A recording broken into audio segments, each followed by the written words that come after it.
But he also had kind of a funny sense of humor. He didn't really like have friends. He didn't really like go out to lunch with people, or try to be social. But he was a bit of a comic, and he would go around and make little clever comments to people, and then walk away, amused with himself. You know, I remember once he did that to me.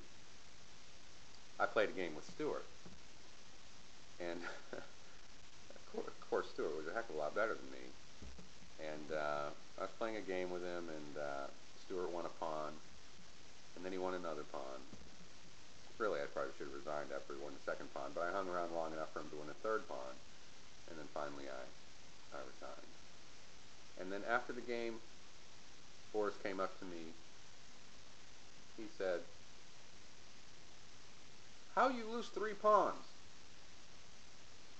And I just smiled, because I knew something was coming. He said, "You lose more pawns in one game than I lose entire year." And then he turned around and walked off. That's the kind of thing he did. But Boris's story kind of ended sadly. Um, when he arrived in Georgia, I think he might have been in his early 40s. But as time went on, Boris's skills started to diminish. And also his health was not the best. We didn't really know at the time. He might not even have known at the time what was going on. But ultimately he died in 1993, I think, of colon cancer. But there started to appear cracks in this flawless facade. As time went on, sometimes Boris didn't win tournaments. Sometimes he made mistakes. And it was almost sad to see an institution slowly breaking down like that. To see something that, had always been a reliable and dependable part of my world suddenly not be quite so predictable or reliable.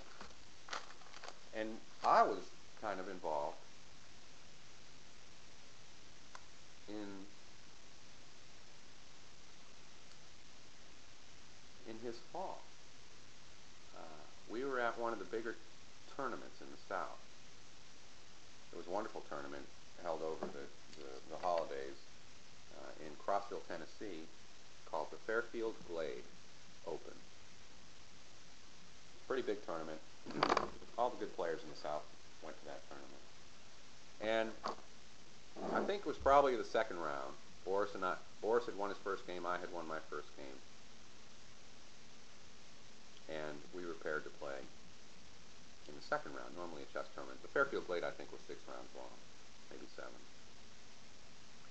So I was playing Boris in the second round, and Boris never had trouble in the first and second and third rounds of tournaments because the players he was playing were so much weaker than he was.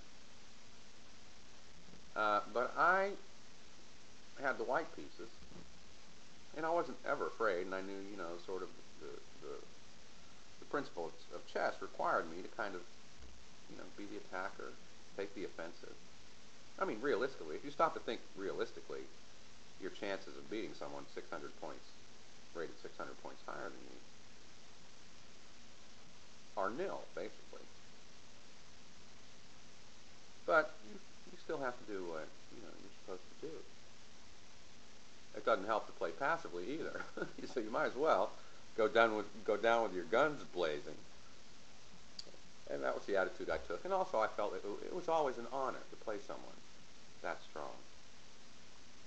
So Boris and I played, and I was white, and I made a mistake in the early middle game, and I lost the pawn. And so Boris had enough.